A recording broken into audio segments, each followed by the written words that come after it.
All right. All right. So for those of you that know me, you know my name is Ebonie, aka Fit Mom Diva of Simplicity Health Style. And today we are going to be talking to Mr. James of Down to Earth Juice Company. He's going to talk a little bit about how he got into juicing. And I know that you guys have a ton of questions that you've relayed to me. So I want to make sure that I address those today.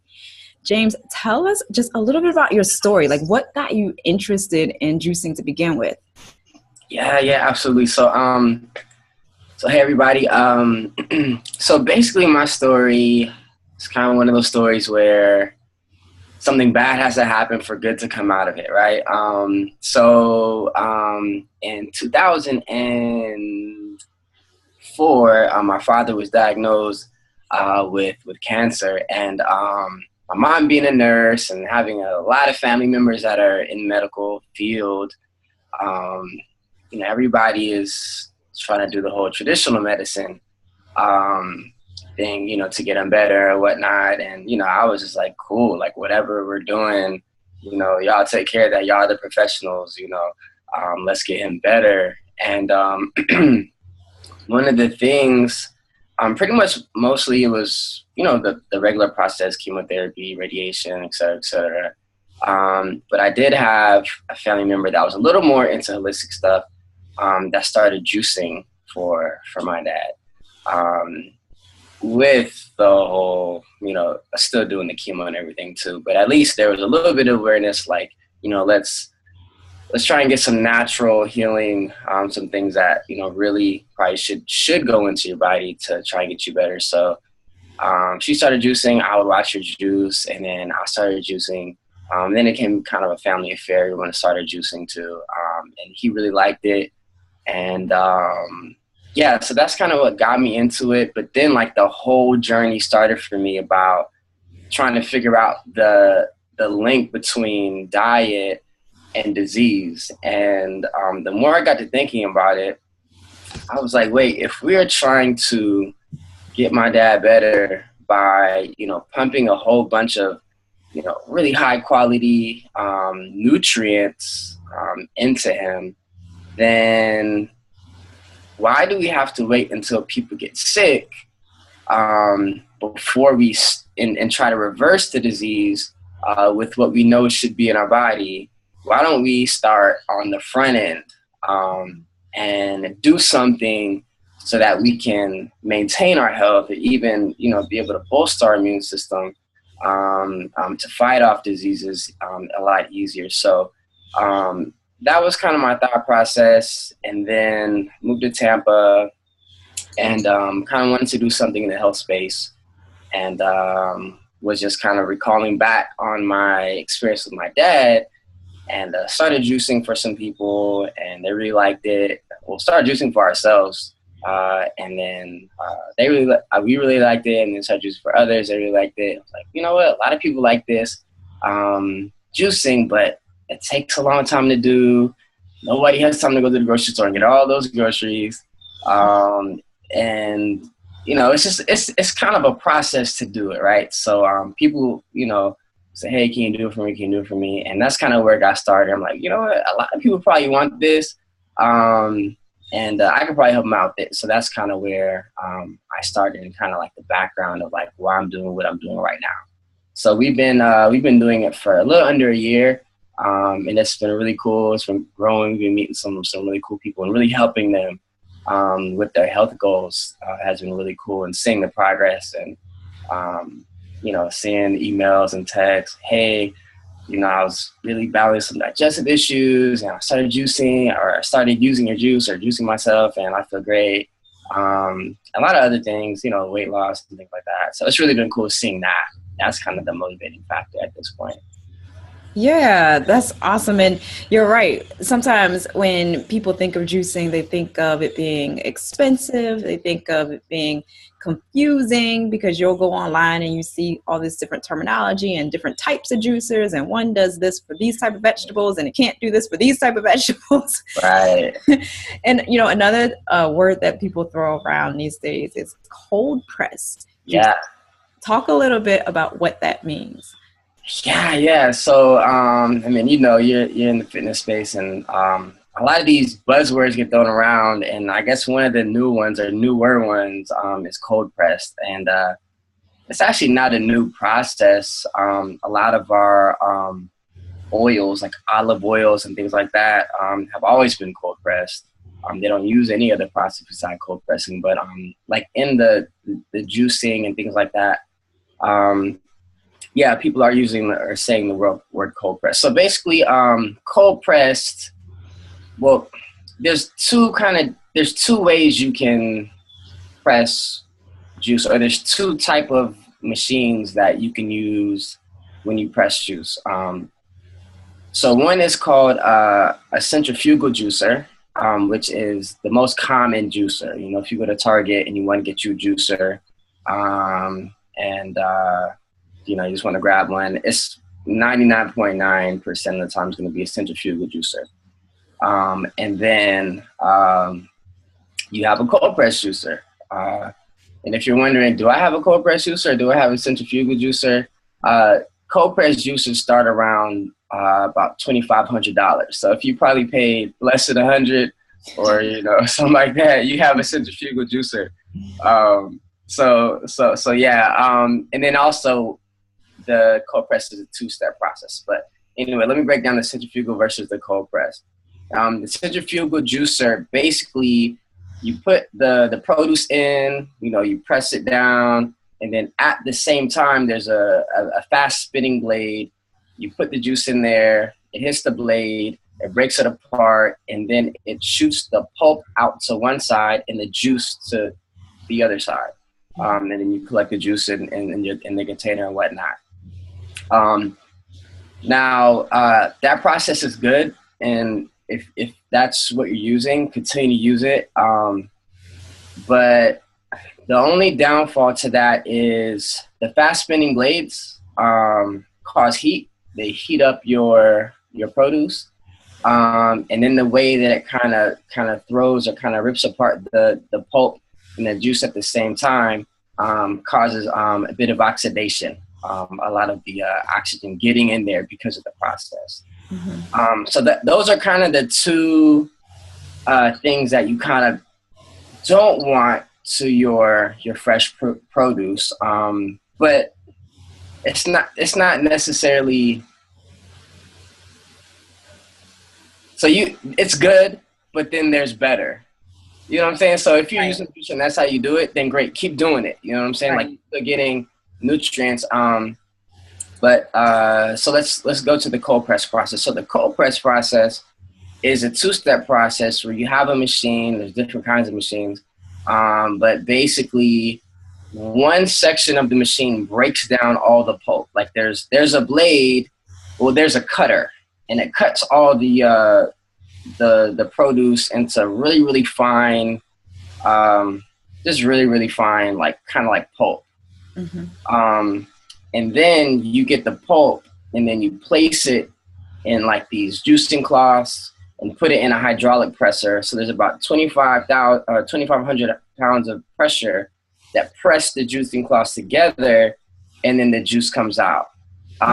So you're eliminating the heat damage and the oxidation. Interesting thing about that is after you get the pulp, or after you press all the I guess it is pulp originally, when you press all the pulp together and the juice comes out, what's left after that you can pretty much break apart in your fingers. It's mm-hmm. like there's nothing left because of all the pressure and that you place on that. And animals won't even eat it. Animals won't even touch it. There's nothing, like all the nutrients in there is gone into the juice. And I know when I used to have a regular juicer, I used to be like, man, I'm juicing and there's like all this pulp here and it's all wet and moist. And I'm like, I want to eat that, or I want to like use that. I feel like I'm throwing it away. Like, no, like this is a lot of good stuff still. So the cold press process really kind of maximizes your juice, also keeps it, doesn't oxidize it. And case in point, with that is when you press with a regular juicer, you need to be drinking that thing within like 30 minutes max. For a cold press juicer, it lasts about 3 to 4 days. That's because of the process. It doesn't add the heat. Okay. That's going to start making it decompose fast, and it doesn't add the oxygen, which is going to do the same thing. So yeah, that's kind of the main difference. But there's also some other differences, but that's kind of the main difference. It's going to last longer. It's going to get a lot more of the nutrients in there because of the press. And it actually tastes so much cleaner. Because, when you press it, you kind of still, you don't have the pulp left in there when you're drinking, but it's kind of like it can be a little grainy depending on what you're doing. The cold press is like clean, like super, super clean. Tastes great. But like I said, if you have a regular centrifugal juicer, keep using it. Just be mindful of how you use it. Make sure you drink it really, after you drink it, or after you press it, you drink it pretty soon after that. And then, so keep juicing. I know that a lot of people ask me, what should I do? What's the best juicer? What's blah, blah, blah? And I'm like, the one that you use. And that is so true. Like, the one that you use is the best one you need to be doing. But if you're saying, you know what, I think the cold press, I need to, see how I can do about that, then, explore. But I don't want anyone to say, no, I'm not going to do this anymore because it's not a cold press juicer. And then you're not even going to get the benefits that you would have gotten anyway. So. Right. And you're exactly right. And everybody's lifestyle is different too. So It really does boil down to what are you going to use the most frequently? Right.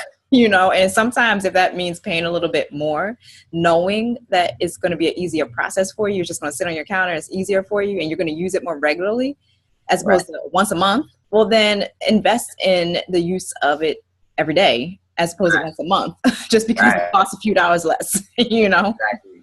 What would you say are things that people should look at when they are looking to juice and they want to kind of food prep? Because you said that you don't want to have it just sitting around for 3 or 4 days or 5 days unless you're using a cold press juicer. And sometimes people will want to, store things in their refrigerator or store things in the freezer. So is that not something that you would recommend for juicing? As far as storing. Mm-hmm. Yeah. Definitely not freezer. So freezer is good for like smoothies. Mm-hmm. And I think we may get into that in a second. Mm-hmm. But like for your greens, for your fresh greens, and for your root vegetables, carrots and beets, and you have the celery and cucumber and all these different things. I probably wouldn't, actually I wouldn't freeze those at all. And yeah, so as far as meal prep, the thing about juicing, just the nature of the beast.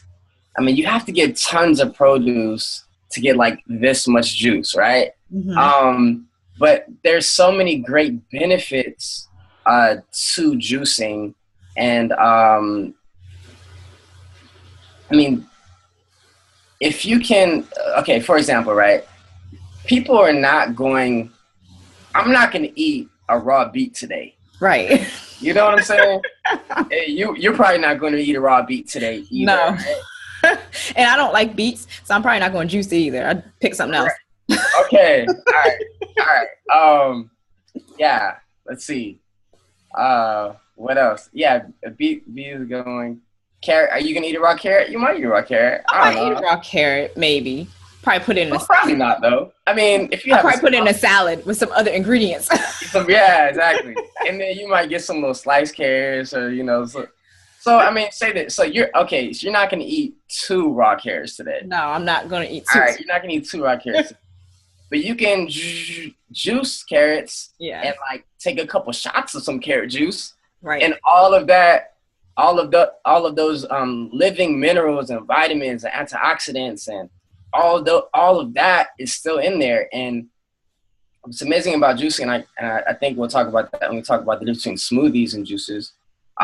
Is you do have to use a lot of produce to get a little bit of juice, but it's all in there. You know what I'm saying? Like, it's all in there. You don't have to be munching on, a big bowl of kale, even though I love kale salad. But sometimes, and like you said, for your lifestyle, it just might be a lot easier for you to drink the equivalent of a bowl of kale in a juice. Of course, you don't want to drink just kale juice if you don't like kale juice.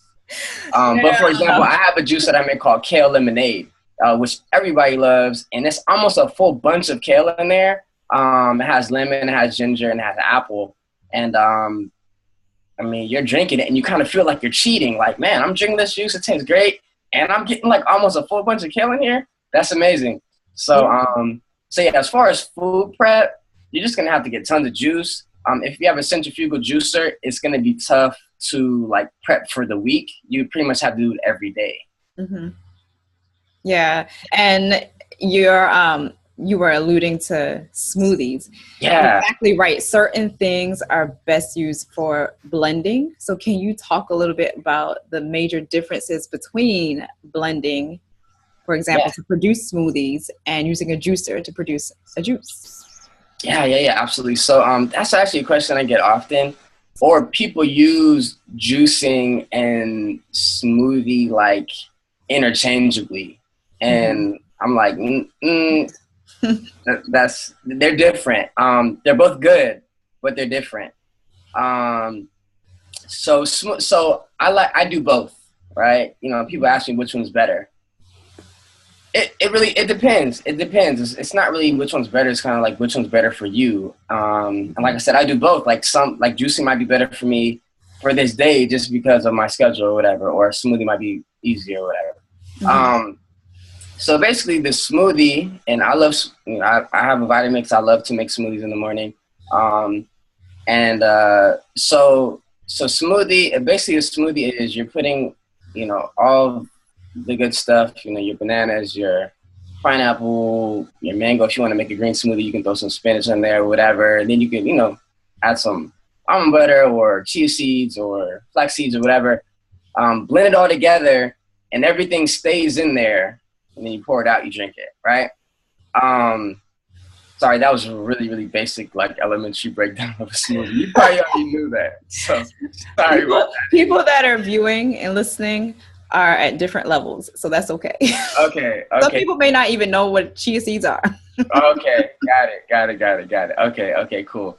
So yeah, basically a blend, smoothies, you put everything in the blender, blending it, pouring it, and drinking it, right? So the main difference between a smoothie and juicing is the fiber that's in there. So when you juice, whatever process you're using, you can have the equivalent of the same things that you put into a blender, but you're juicing it to where you don't have the fiber, you just have the juice left. Like everything is in there, but it's in a different form. Excuse me. So blending is great, blending is great for something that's easy to do like on a daily basis. Like if you juice, blending is faster. So that's one thing. Blending is generally faster. Juicing takes a little longer. However, juicing, you can put a lot more produce in your juices than you can really eat in or consume in a blender. So for example, kind of just what I was talking about earlier, you're probably not going to put a full head of kale in your juice. And in your smoothie. And if you do, you're probably not going to drink the whole, 6 glasses or you know what I'm saying? Like that's in there that you're going to make. So blending, juicing, you can pack just a lot more in there, and drink it but then there's other things, right? So for blending, blending is going to probably keep you full, a little longer. Even though juicing is interesting because juicing is juice, right? So it's liquid, but it's really, really nutrient dense. So like your body, somehow, like your body is like, this is good. Like I'm gonna, keep working on this, and it somehow it holds longer. Like it's weird. Like if you drink a glass of water, you're gonna be hungry in like 5 minutes. Like, right. Mm-hmm. But if you drink a glass of juice, I mean, that actually holds you for a while. Not as much as blending, but it does. But another thing is for people that are have different health issues. A lot of people have digestive issues.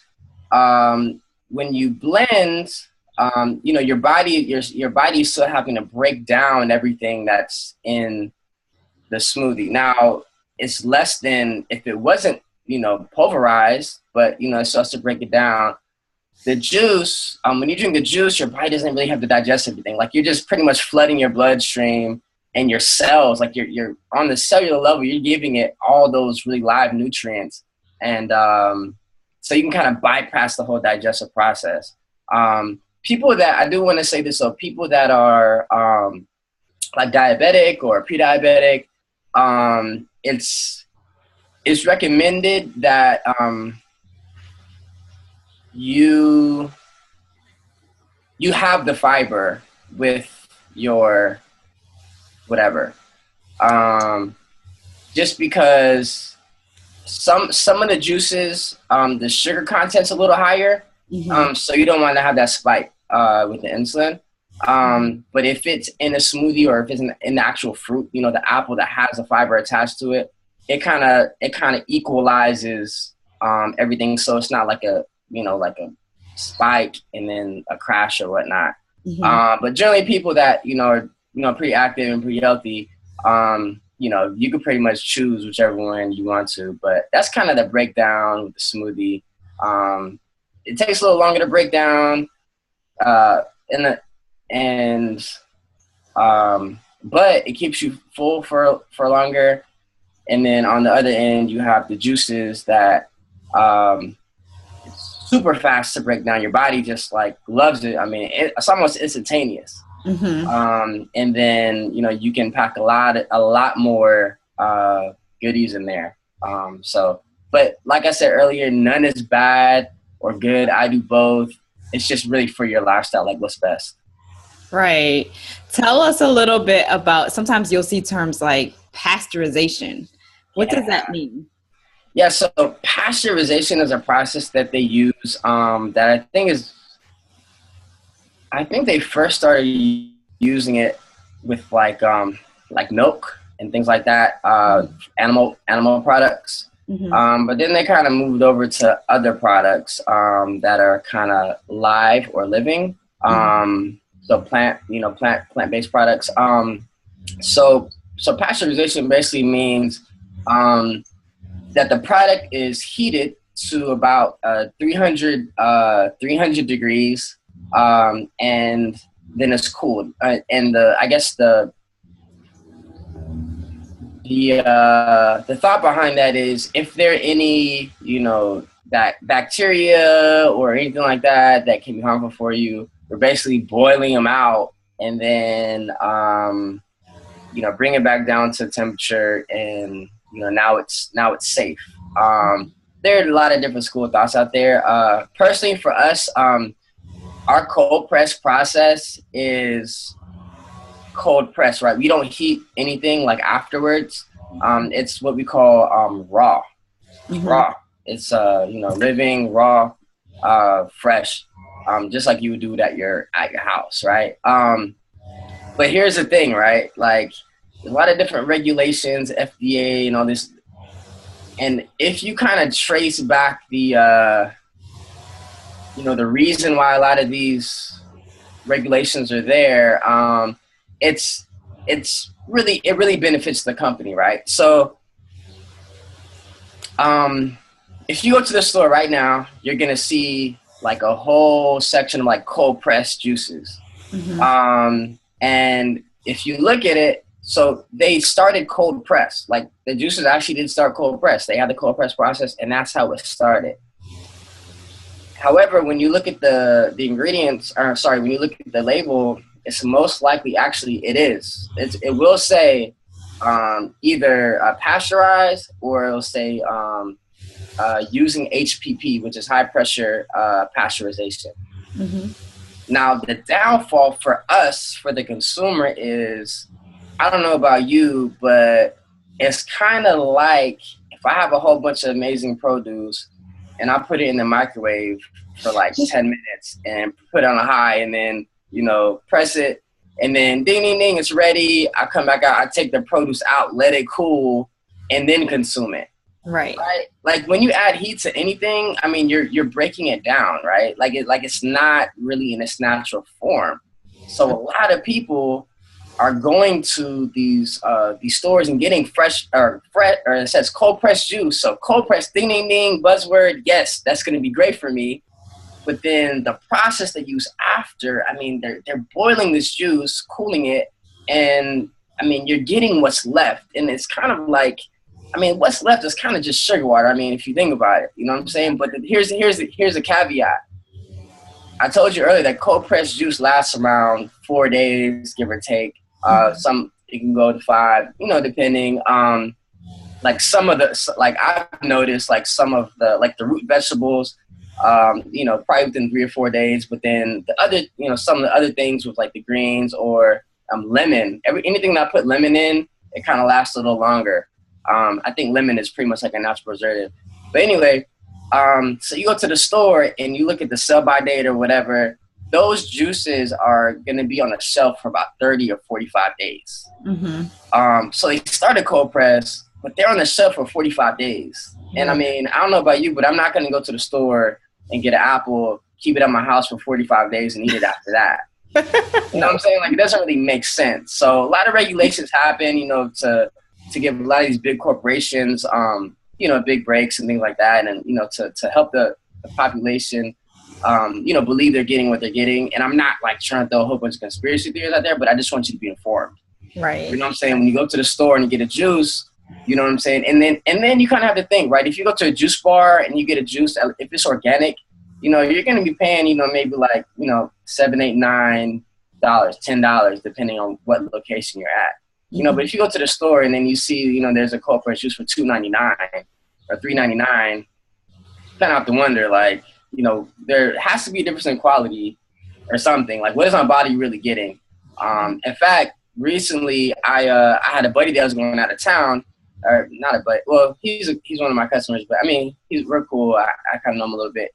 But anyway, he was like, "Hey, can I get some juice?" And I was like, man, like you didn't put your order in in time. I have my process. It's just tough I couldn't do it for him. I was like, hey man, I'm sorry, I can get you next week. But he was like, I'm going out of town. And then we didn't talk until after that. And he texted me the next week like, hey, I know I can't get any juice from you. So I got some from the store and I had to throw it away because I'm used to your juice. Or whatever, a juice bar, whatever. It was just fresh. You know what I'm saying? So it's a total difference in like what you're getting. In fact, a lot of people, like, I'll have like different events, different places or whatever set up, different like health, gyms or whatever. And they ask me to come and I'll set up some juice, and then people taste the juice and they're like, man, that's really good. This is like the juice that I get, at the store or whatever. So you have to be mindful of that stuff. Also, a lot of people,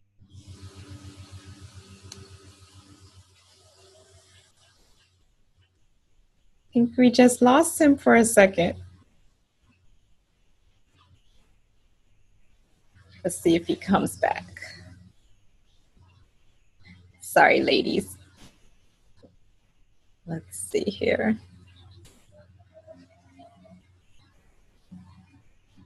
I'm not sure what happened. I think we lost him.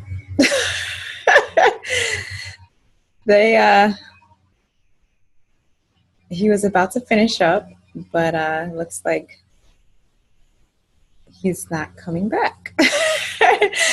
All right, you guys, I don't know if he's going to reconnect, but one of the last questions that I wanted to ask him is how you guys can get in touch with him.